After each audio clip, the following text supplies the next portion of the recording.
Shalom Bapak Ibu Saudara yang dikasihi oleh Tuhan. Apa kabar Anda pagi hari ini? Saya berdoa bahwa kita semuanya bangun dengan segar dan siap untuk menjalani hari yang Tuhan jadikan bagi kita. Namun sebelum kita melangkah lebih jauh menjalani hidup di hari ini, kita hampiri Tuhan di dalam saat teduh kita untuk merenungkan firman Tuhan. Sebab kita percaya bahwa manusia tidak hidup dari roti saja, tapi juga dari setiap firman yang keluar dari mulut Allah. Pagi hari ini kita akan merenungkan firman Tuhan dalam Ayub pasal 1 ayat 22 yang berkata, dalam semuanya itu Ayub tidak berbuat dosa dan tidak menuduh Allah berbuat yang kurang patut. Bapak Ibu Saudara yang dikasihi oleh Tuhan, banyak anak-anak Tuhan hari-hari ini yang mengalami kebingungan. Mengapa Tuhan membiarkan mereka terpapar COVID-19? Mengapa mereka dipecat dari pekerjaan? Mengapa Tuhan membiarkan masalah terjadi di dalam keluarganya?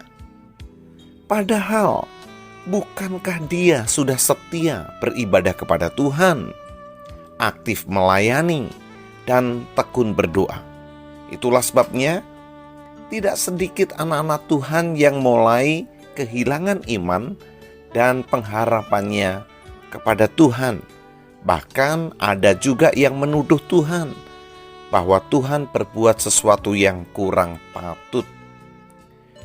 Ayat kita hari ini mengingatkan kita bahwa Ayub mengalami pencobaan yang sangat berat, tapi Ayub tidak menuduh Allah berbuat yang kurang patut. Sesungguhnya, kitab Ayub mengajarkan bahwa kehidupan yang saleh tak menjamin tidak ada masalah. Apa komentar Tuhan tentang Ayub? Tuhan berkata bahwa Ayub adalah seorang yang saleh, jujur, takut akan Allah, dan menjauhi kejahatan dalam Ayub 1 ayat 8. Seorang kepala keluarga yang baik, dia sering mendoakan anak-anaknya, memohon pengampunan untuk anak-anaknya setiap kali mereka selesai berpesta. Barangkali anak-anaknya sudah mengutuk Tuhan di dalam hati mereka. Ayub adalah seorang yang terhormat dan disegani. Namun demikian, Ayub mengalami pencobaan yang luar biasa. Kita tahu bersama bahwa dalam satu hari, segala yang dimilikinya diambil direnggut dari dirinya, dan anak-anaknya pun mati tertimpa bangunan yang rubuh ketika mereka sedang berpesta. Dalam ayat yang kita renungkan hari ini, menunjukkan bahwa tuduhan iblis tentang kesetiaan Ayub kepada Tuhan, karena Tuhan menjaga segala yang dimilikinya, adalah tuduhan yang keliru. Dalam ayat 9-11 dikatakan, lalu jawab iblis kepada Tuhan, apakah dengan tidak mendapat apa-apa Ayub takut akan Allah? Bukankah engkau yang membuat pagar sekeliling dia dan rumahnya, serta segala yang dimilikinya? Apa yang dikerjakannya telah kau berkati, dan apa yang dimilikinya makin bertambah di negeri itu. Tetapi ulurkanlah tanganmu dan jamahlah segala yang dipunyainya, ia pasti mengutuki engkau di hadapanmu. Tentang ayat ini, Adam Clarke berkata, di sini setan sangat kecewa. Ia menemukan orang yang mengasihi Allahnya lebih dari milik duniawinya. Ini merupakan kasus yang jarang sekali terjadi, bahkan dalam pengalaman dari setan sendiri. Ia telah melihat banyak orang yang menukarkan Allah dengan uang dan menukarkan pengharapan mereka akan berkat dalam dunia yang akan datang dengan milik-milik duniawi. Ia telah begitu sering berhasil dalam pencobaan jenis ini sehingga ia tidak ragu-ragu bahwa ia akan berhasil lagi. Ia melihat banyak orang pada waktu harta bertambah, lalu meletakkan hatinya pada harta itu dan melupakan Allah. Ia melihat banyak orang yang pada waktu kesenangan hidup duniawinya diambil, dia akan menghujat penciptanya. Karena itu, ia menduga bahwa Ayub dalam keadaan yang sama akan bertindak seperti yang lainnya. Tetapi akhirnya setan pun dibuat kecewa. Ayub tetap bertekun dalam kesalehannya.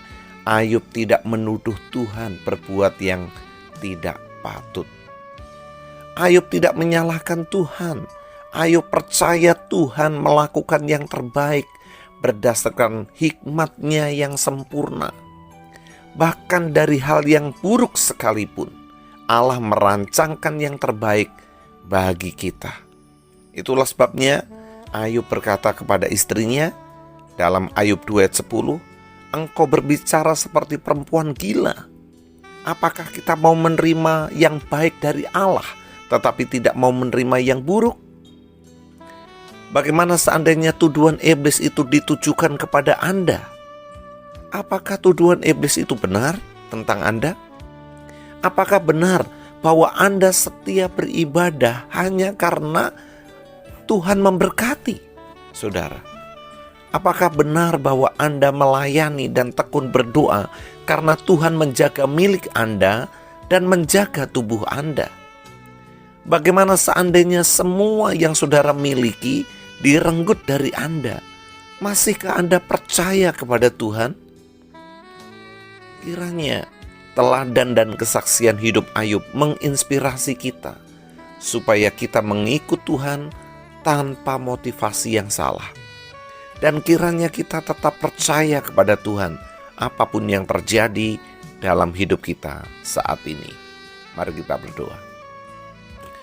Bapa kami yang ada dalam kerajaan surga, kami bersyukur pagi hari ini untuk firman-Mu yang menguatkan kami, bahwa dari teladan Ayub kami belajar untuk memperbaiki iman pengharapan kami kepada Tuhan.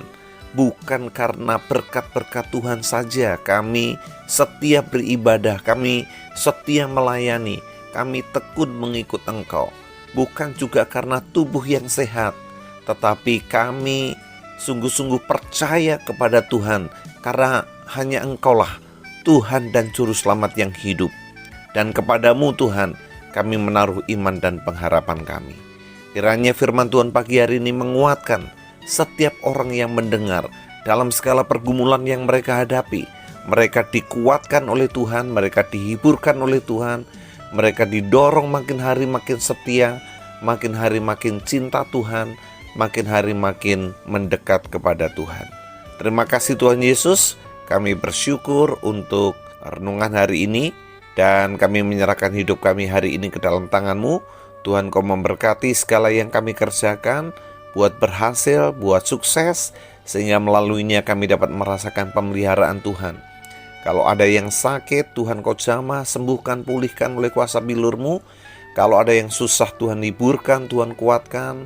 Kalau ada yang menghadapi jalan buntu, Tuhan Kau membukakan jalan bagi mereka. Terima kasih Bapa, kami siap untuk menjalani hidup di hari ini. Dalam nama Tuhan Yesus Kristus kami berdoa. Haleluya. Amin. Selamat pagi Bapak Ibu Saudara, selamat beraktivitas. Tuhan